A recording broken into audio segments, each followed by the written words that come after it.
How did it feel the first day on your bike? Yeah, it sucked. Just went over the bars. The thing is, I don't care. I think I'm gonna ride it again.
Hi everybody, this is Poi Dog with the Poicast. Hey everybody, my name is Ben from NDA Action Sports. And today we're taking a look at the Flmx Tribe video. This is our archive video from NDA Action Sports and the Poicast. Oh yeah, long time ago. Oh, a long time ago. You were a little tiny guy. Yeah, I was.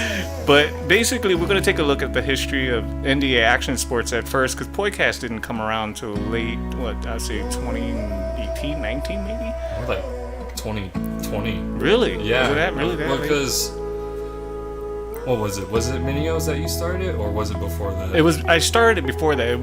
Because oh my God, there's so much to talk about. Right. Like, there's just everything, the history, and then like the WWR show, and then all that, everything kind of shut down there. The Wednesday Weekend Report.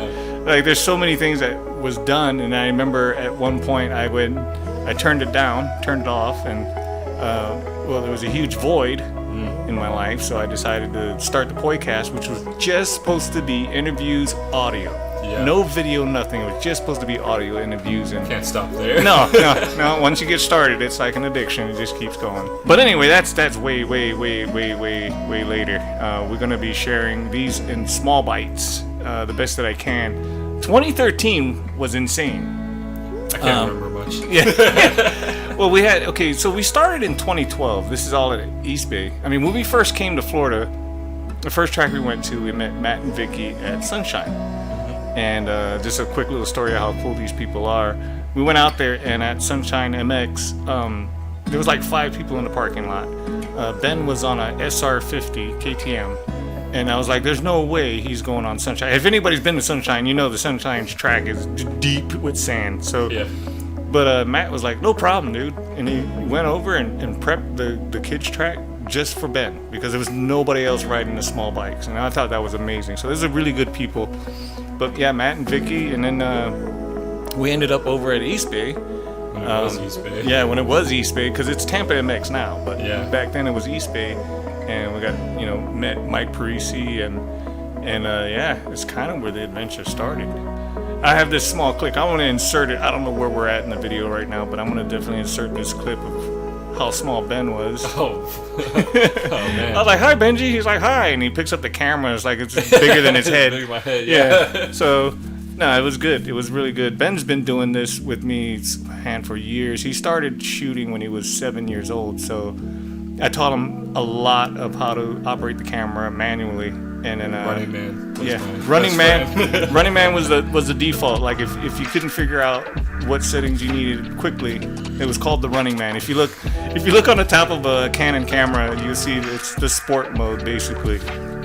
but we used to call it the Running Man. That's funny. I forgot about that. Yeah, Running Man. I was like, you're like, pictures are too dark. I'm like, Running Man. Pictures are too bright. Running Man. I remember that now. Yeah, that was great. Now, and also in the beginning, both of my brothers, Lonnie and Aaron, joined the team, as well as my cousin Marshall. Yeah, we ended up at East Bay, and it just kind of took off from there. It's like everybody that we met out at East Bay has been like super cool to us. Mike Parisi and Matt and Vicky ended up at East Bay. Yep. They ended up coming over there, and it was a lot of fun. It was a lot of fun, and I think the fast guys that came out, like the first few that I worked with, was one was Jack Sigismundi. Yep.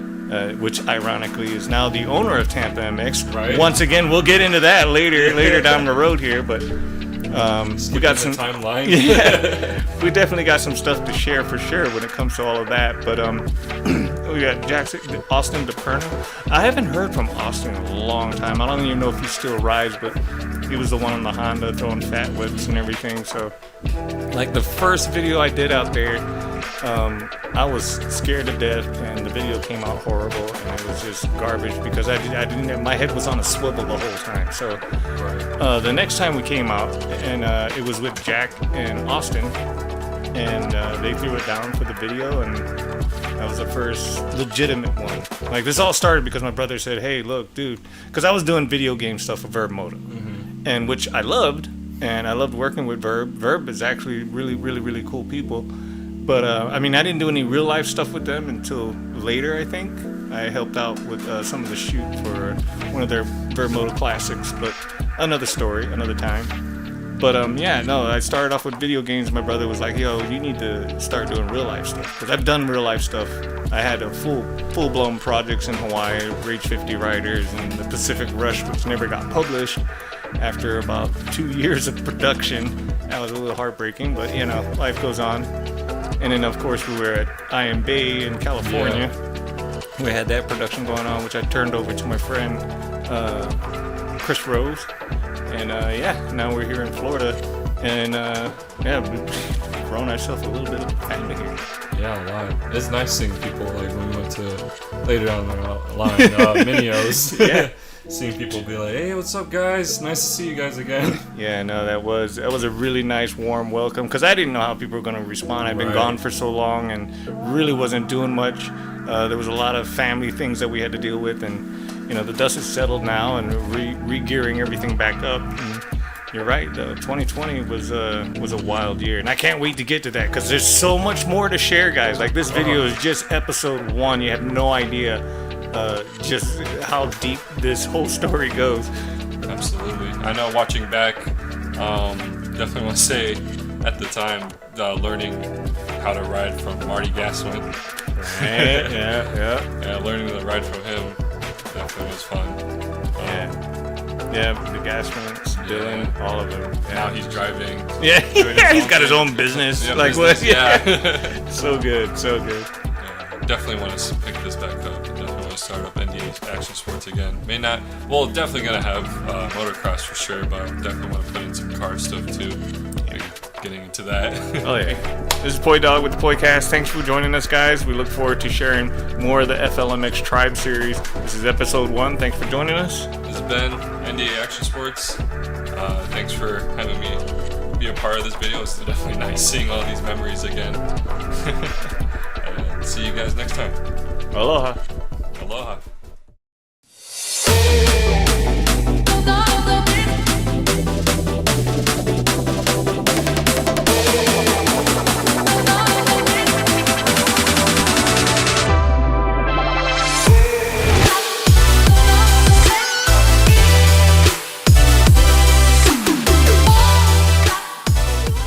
Marty. That's my son Dylan. We got his first bike when he was 4, a little Honda 50. He went through the 65s, and now he's on an 85. He just got this for Christmas. He's doing okay on it. Race Prep's been taking care of his bike. Matt and Vicky, they're real cool. And then we have N Digital Arts that does really cool videos. We like them a lot. Hi, my name is Mike Parisi, and I'm the owner of East Bay Motocross. In collaboration with N Digital Arts, we created this short film to give you some insight into East Bay Motocross. In early 2010, I decided to build what I was looking to ride. To accomplish this type of supercross riding experience, the track needed to be built from a flat, cleared piece of land in the heart of Tampa. The rider experience would require over 2,000 loads of imported dirt and countless layouts and testing. East Bay's current layout and dirt texture gives the average riders an experience only enjoyed by the pros who ride supercross on TV. For the first time in Florida, our customers have a chance to ride a true supercross track, designed and geared for the beginners as well as the advanced riders. If you are looking for the ultimate amateur supercross experience, East Bay will deliver. Thanks for watching and enjoy the rest of the film.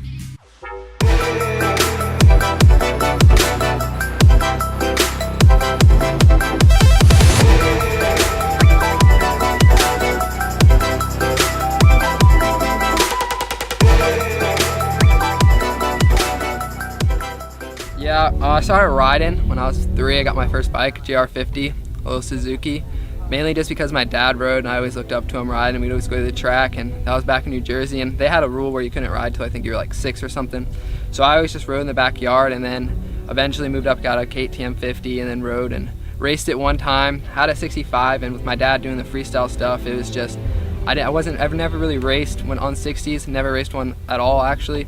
And he started having me jump ramps, and I was doing stuff like that and just traveling with him. And so I never really raced, then got an 85 when I was about 12, and started going out to the local track and spinning some laps and stuff, and started racing, and then did the Florida Gold Cups in the 14 to 15 class, and started riding really good, and was progressing. So we started to like take it more serious, and it's leading me to everything I have now. So worked out pretty good, I guess, so far. My mom and dad, I can't thank them enough. I don't show my appreciation enough, but without them I wouldn't be here at all. Like, they've supported me throughout my whole career, and they're still doing it, and they shell out a lot of money for me, so I'm really thankful for them, and without them none of this would be possible. So thanks a lot, Mom and Dad, even though I'm an ass sometimes, but thanks, I appreciate you guys, and just God for keeping me safe and always trusting Him and do what I need to do. So that's about it for 2013. Let's get it going. Yes. In 1996, I was a pimp, and like I said earlier, I was the largest pimp on the East Coast, and I met this guy named Shorty that introduced me into another profession, which I thought would be lucrative at first, and which I thought would be lucrative at first, and he told me that was the best thing since sliced bread. Was no risk getting into it, and I asked him what it was, and pretty much he told me it was drug trade. Interacting, not trying to hurt anybody except for when they didn't have my money.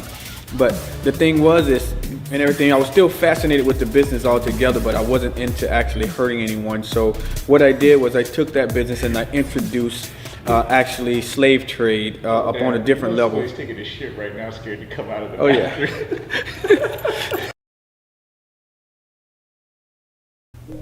Most of the training, like I say, that I do comes from the military, because you're not trained for a specific task, you're trained for any task. And the same is with motocross. When I work out with the riders, I'm not training them for a specific track. I'm training them to last the whole distance, no matter what track they go to. I don't care how many jumps are on it, I don't care how many turns are on it. I'm training them to actually be able to go out there and have that mental confidence that they can last the whole 20 minutes or the 30 minutes plus 2, however it may be.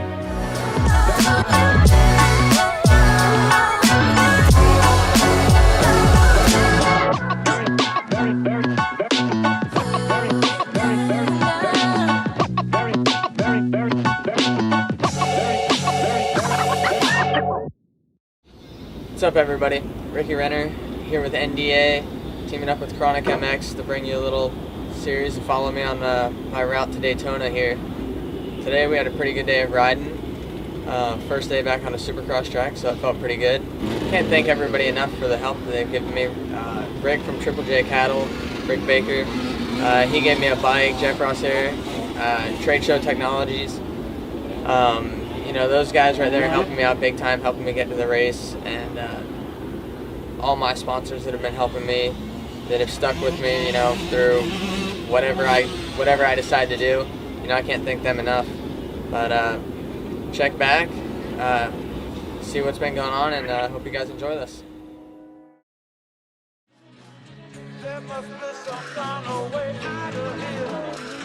All right, everybody, I'm going to go ahead and wrap up part 1 here. There's so much more to share from 2013. I mean, I definitely want to go deeper with Ricky Renner and all the crazy things that we did together. And then there's Daytona with Chronic MX and just so much more. There's more highlights to come with Paul Smith and just so much more. And I just couldn't fit it all in the one video. We're approaching the 20-minute mark. I'm already going to have to cut the video in half and kind of tease people over to the Facebook page because just time constraints on Instagram. But anyway, yeah, man, I hope you guys are enjoying this. I really am. I mean, going through this footage and stuff has just been insane, and it's just been a good time. Recently went out to Tampa MX and shot again for the first time this year, really just kind of getting out and enjoying it again, and I really look forward to coming back. People are great. I miss the community a lot. I hope you guys enjoy this stuff, and I'm going to let this video play out, and hope to see you in part 2. Just want to say aloha, and thanks for watching.